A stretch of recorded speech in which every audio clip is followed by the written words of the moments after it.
আলহামদুলিল্লাহি রব্বিল আলামিন আসসালাতু ওয়াসসালামু আলা সাইয়্যিদিল মুরসালিন আম্মা বা'দু ফাউযু বিল্লাহি মিনাশ শাইতানির রাজিম বিসমিল্লাহির রহমানির রহিম আসসালাতু ওয়াসসালামু আলাইকা ইয়া রাসূলুল্লাহ ওয়া আলা আলিকা ওয়া আসহাবিকা ইয়া হাবিবাল্লাহ আসসালাতু ওয়াসসালামু আলাইকা ইয়া নবিয়াল্লাহ ওয়া আলা আলিকা ওয়া আসহাবিকা ইয়া নূরাল্লাহ। মাদানী চ্যানেলের দর্শক শ্রোতা, আরও একবার উপস্থিত হয়েছি অনুষ্ঠান কিয়ামতের শতনাম নিয়ে। যে যেখান থেকে আমাদের অনুষ্ঠান দেখছেন, দূরে কিংবা কাছে, সকল দর্শককে জানাই আন্তরিক মোবারকবাদ। নবী আকরাম সাল্লাল্লাহু তাআলা আলাইহি ওয়াসাল্লামের আলিশান ফরমান হচ্ছে, তোমরা সকালে এবং সন্ধ্যায় আমার উপর তিনবার করে দুরূদ শরীফ পাঠ করো। আল্লাহ তাবারক ওয়া তাআলা তোমাদের ওই দিন এবং ওই রাতের গুনাহ, অর্থাৎ যে ব্যক্তি সকালে 3 বার আর সন্ধ্যায় 3 বার দুরূদ শরীফ পাঠ করবে, আল্লাহ তাআলা ওই ব্যক্তির ওই দিন এবং ওই রাতের গুনাহকে ক্ষমা করে দিবেন। সাল্লু আলাল হাবিব সাল্লাল্লাহু তাআলা আলা মুহাম্মদ সাল্লাল্লাহু তাআলা আলাইহি ওয়াসাল্লাম। মাদানী চ্যানেলের দর্শক শ্রোতা, আমরা এই ধারাবাহিক অনুষ্ঠান কিয়ামতের শতনাম দেখে আসছি আলহামদুলিল্লাহ।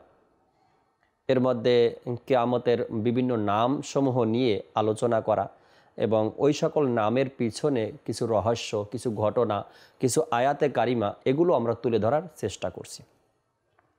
গত পর্বে আমরা কিয়ামতের যে শতনাম অনুষ্ঠান রয়েছে এর মধ্যে জানলাম আল্লাহ তাবারক ওয়া তাআলা ইসরাফিল আলাইহিস সালাতু ওয়াস সালামকে সিংগায় ফুঁক দেওয়ার জন্য আদেশ করবেন।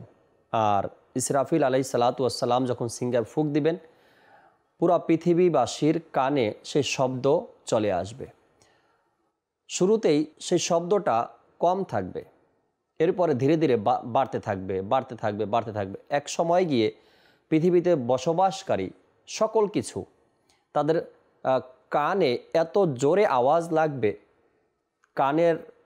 কান ফেটে যাবে, রক্ত বের হবে, অজ্ঞান হয়ে জমিনে পড়ে যাবে, ছটফট করতে থাকবে, তারা ইন্তেকাল করবে, ধ্বংস হয়ে যাবে সব কিছু।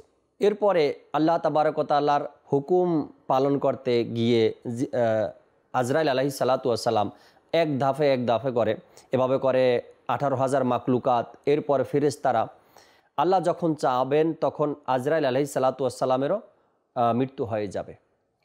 এরপর যখন আবার তাদেরকে কিয়ামতের ময়দানে উঠানো হবে, আল্লাহ তাবারক ওয়া তাআলা ইসরাফিল আলাইহিস সালাতু ওয়াস সালামকে আবার তার রূহ ফিরে আসবে, অর্থাৎ সে জীবিত হবে এবং তার হাতে যে সিংহা ছিল ফুঁক দেওয়ার জন্য, এটা আবার সৃষ্টি করা হবে।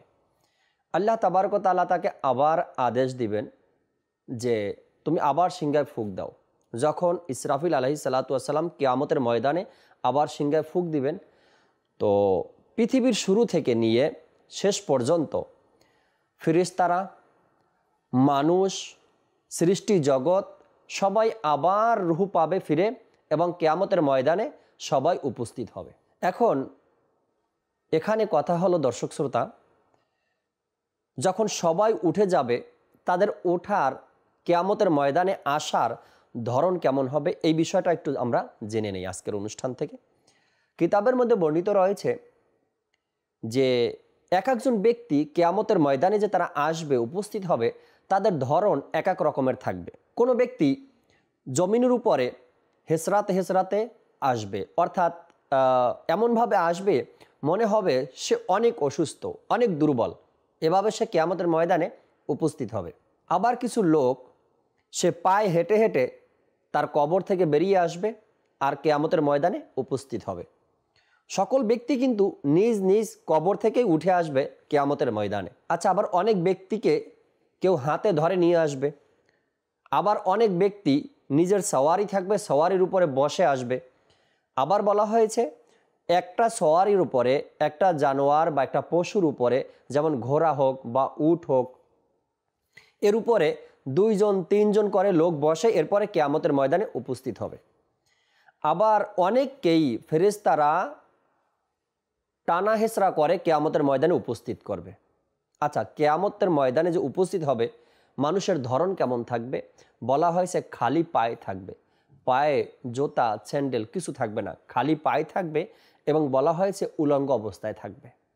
তাদের পরা অর্থাৎ কাপড় পরিহিত অবস্থায় থাকবে না। এরপরে যখন সবাই সমবেত হয়ে যাবে, জমা হয়ে যাবে। আচ্ছা, এই কিয়ামতের কিন্তু একটি নাম আছে, জমা হওয়ার দিন বা জমা হওয়ার স্থান। কিয়ামতের কিছু নামের মধ্যে একটি নাম এটাও, জমা হওয়ার দিন বা জমা হওয়ার স্থান। এরপরে নবী আকরাম সাল্লাল্লাহু তাআলা আলাইহি ওয়াসাল্লামও কিয়ামতের ময়দানে উপস্থিত হবেন। নবী আকরাম সাল্লাল্লাহু আলাইহি ওয়াসাল্লামের উপস্থিতি হওয়ার ধরন কেমন?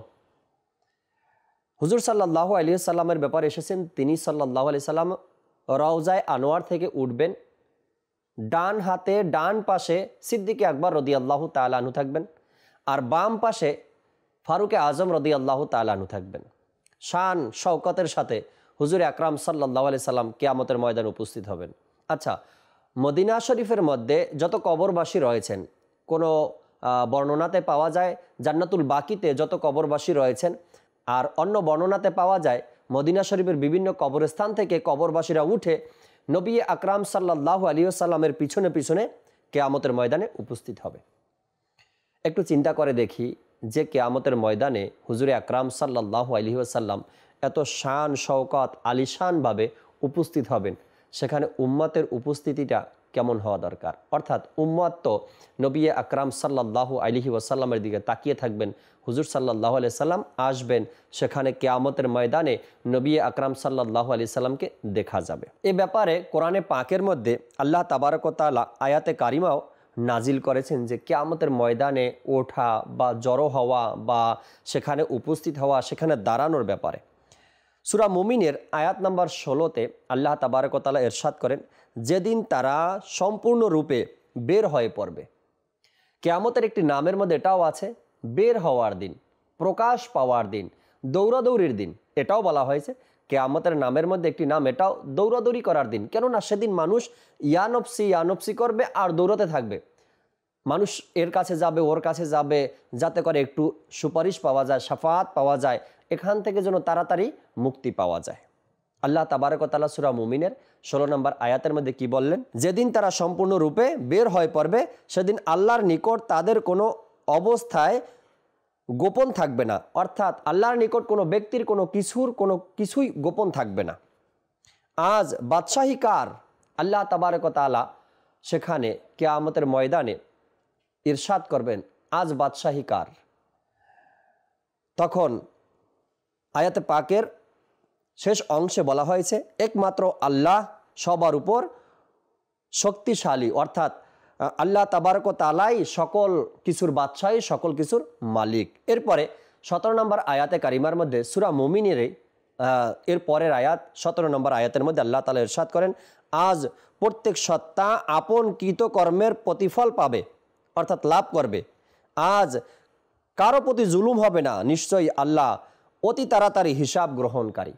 আল্লাহ তাবারক ওয়া তাআলা অতি শীঘ্রই হিসাব গ্রহণ করবেন। আর সেই দিনের মধ্যে অর্থাৎ কিয়ামতের ময়দানে বলা হয়েছে, আল্লাহ তাবারক ওয়া তাআলা ঘোষণা করবেন, আজ বাদশাহী কার? সে সকল বাদশাহ কোথায় যারা পৃথিবীর জমিনে বাদশাহী করেছো, রাজত্ব চালিয়েছো, জুলুম করেছো, অত্যাচার করেছো, তারা আজ কোথায়? এই কিয়ামতের ময়দানে বাদশাহী কার আজকে? এই আয়াতে পাকের টিকার মধ্যে এসেছে, কবরসমূহ থেকে বের হয়ে এবং কোনো ইমারত অথবা পর্বত এবং আত্মগোপন করার স্থান আড়াল পাবে না। কিয়ামতের ময়দানে যে মানুষ উঠবে, জমা হবে, সেখানে আত্মগোপন করার কোনো স্থান থাকবে না। যদিও চেষ্টা করে মানুষ নিজেকে লুকানোর জন্য, কেননা নিজ নিজ আমলের ব্যাপারে যার যার কাছে তার ধারণা আছে কি আমার আমল কেমন আর আমার অবস্থা কি হবে। সেই দিন গোপন করার কোনো স্থান পাবে না, না বিল্ডিং পাবে, না দালান পাবে, না বাড়িগাড়ি পাবে, না পাহাড় পর্বত পাবে যে নিজেকে একটু আত্মগোপন করে রাখি, আল্লাহ তাবারক ওয়া তাআলা থেকে একটু গোপন করে রাখি। আর এটা কখনো সম্ভব নয়, কেননা আল্লাহ তাআলার নিকট থেকে কোনো বস্তু কখনো গোপন হতেই পারে না। কিন্তু ওই দিন এমন হবে যে ওই সমস্ত লোকের জন্য কোনো পর্দা ও আড়াল থাকবে না, যা দ্বারা তাদের ধারণা অনুযায়ী তাদের অবস্থাদি গোপন করতে পারবে। আর সৃষ্টি বিলীন হবার পর আল্লাহ তাবারক ওয়া তাআলা বলবেন, এখন কেউ থাকবে না জবাব দেওয়ার, নিজেই এর জবাবে বলবেন, এক পরাক্রমশালী আল্লাহ। আল্লাহ তাবারক ওয়া তাআলা কিয়ামতের ময়দানে নিজে নিজেই উত্তর দিবেন কি তোমাদের বাদশাহ আর এখন এই কিয়ামতের ময়দান পরিচালনা করার জন্য আল্লাহ তাবারক ওয়া তাআলা। কিয়ামত দিবসে যখন সমস্ত পূর্ব এবং পরবর্তীগণ উপস্থিত হবে, তখন এক আহ্বানকারী, বলা হয়েছে কিতাবের মধ্যে, এক আহ্বানকারী আহ্বান করে একথা বলবে, আজকের বাদশাহী কার? সমস্ত সৃষ্টি জগৎ বলে উঠবে, এক পরাক্রমশালী অর্থাৎ আল্লাহ তাবারক ওয়া তাআলা। যেমন পরবর্তী আয়াতে ইরশাদ হচ্ছে, মুমিনগণ এর জবাব বাক্যটা অতি তৃপ্তি সহকারে কাজ করবে। যখন আল্লাহ তাবারক ওয়া তাআলা কিয়ামতের ময়দানে জিজ্ঞাসা করবে আজকে বাদশাহী কার, তখন মুমিনরা তো বলে দিবে আজকে বাদশাহী একজন মাত্র আল্লাহ তাবারক ওয়া তাআলার, সৃষ্টিকর্তার। এই কিয়ামতের ময়দানে বাদশাহী আল্লাহ তাবারক ওয়া তাআলার। মুমিনরা এটা তৃপ্তি সহকারে বলবে, মুমিনরা এটা বলাতে কোনো কৃপণতা করবে না, সবাই বলবে সেই দিন যে কিয়ামতের ময়দানে বাদশাহী একমাত্র আল্লাহ তাআলার। সবাই তো বলবে, কিন্তু দুই ধরনের বা তিন ধরনের যে লোক রয়েছে, মুমিন, মুনাফিক আর কাফির, এর মধ্যে মুমিনরা যে বলবে আজকের বাদশাহী তো আল্লাহ তাবারক ওয়া তাআলার হাতে, আজকের সকল বিচার দিনের মালিক তো আল্লাহ। আমি এর পূর্বেও বলেছি, সূরা ফাতিহার মধ্যে আমরা বলি মালিক ইয়াউমিদ্দিন, শেষ বিচার দিনের মালিক আল্লাহ তাবারক ওয়া তাআলা, আল্লাহই মালিক শেষ বিচার দিনের। আর মুমিনরা এই কথাটা দুনিয়াতেও যেভাবে করে মেনেছে, বিশ্বাস আকীদা রেখেছে, ঠিক কিয়ামতের ময়দানও মুমিনরা আনন্দে চিত্তে বলবে, মাওলা আজকের এই দিনের বাদশা তো তুমি চাইলে আমাদেরকে পার করে দিতে পারো, তুমি চাইলে মানুষদেরকে এখানে সাজা দিতে পারো। তবে যার যার নেক অনুযায়ী সে মর্যাদা পাবে, আর যার যার ভালো কাজ অনুযায়ী সে ক্ষমা পেয়ে যাবে, আবার গুনাহ অনুযায়ী তাকে শাস্তি ভোগ করতেই হবে। মাদানী চ্যানেলের দর্শক শ্রোতা, কোরআনে পাকের মধ্যে কিয়ামতের আরও একটি বিশেষ নাম পাওয়া যায়, সেটা সূরা কাফ আয়াত নম্বর 42-এর মধ্যে আল্লাহ তাবারক ওয়া তাআলা এই 42 নম্বর আয়াতের মধ্যে যে বাক্যগুলো উচ্চারণ হয়েছে বা যে আয়াতে কারিমা রয়েছে 42 নম্বর আয়াতের মধ্যে, সূরা কাফ 42 নম্বর আয়াত, সেখানে আল্লাহ তাবারক ওয়া তাআলা ইরশাদ করেছেন ইয়াউমুল খুরুজ।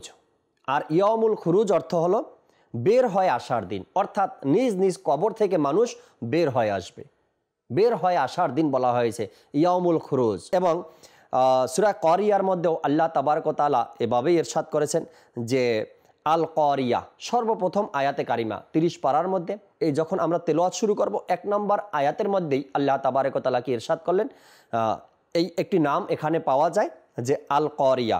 আর প্রচণ্ড করাঘাতকারী, অর্থাৎ সেখানে যে বিপদের মুখোমুখি হবে মানুষগুলো, এই দিনকে বলা হয়েছে। তো আমাদের উচিত কিয়ামতের নামসমূহ থেকে, কিয়ামতের আলামত থেকে, কিয়ামতের নিদর্শন থেকে আমাদের কিছু শিক্ষা গ্রহণ করা উচিত। যেমন কিয়ামতের নিদর্শনের মধ্যে সবচাইতে বড় একটি নিদর্শন হলো, কিয়ামতের নিদর্শনের মধ্যে অনেকগুলো প্রকাশ পেয়েছে, আবার অনেকগুলো এখনো প্রকাশ পায়নি, যা আমরা কিতাবাদির মধ্যে, হাদিসে মোবারকার মধ্যে কিয়ামতের নিদর্শন সমূহ দেখি, তার মধ্যে কিছু প্রকাশ পেয়েছে। যেমন প্রকাশ যা পায়নি তার মধ্যে সবচাইতে বড় একটি নিদর্শন হলো ঈসা আলাইহিস সালাতু ওয়াস সালামের দুনিয়াতে আগমন করা, অর্থাৎ মেহেদী দুনিয়াতে আসবেন, ঈসা আলাইহিস সালাতু আসবেন।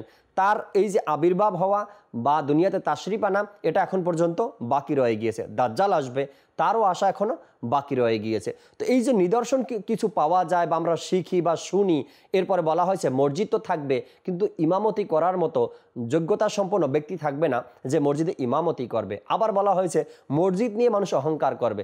এই আলামত সমূহ যখন আমাদের সামনে চলে আসে, আমাদের কি করা উচিত? তওবা করা উচিত। হ্যাঁ, কিয়ামতের কিছু আলামত দেখা যায়, কিয়ামতের কিছু নিদর্শন দেখা যায়, তো আমাদেরকে এখান থেকে তওবা করা উচিত।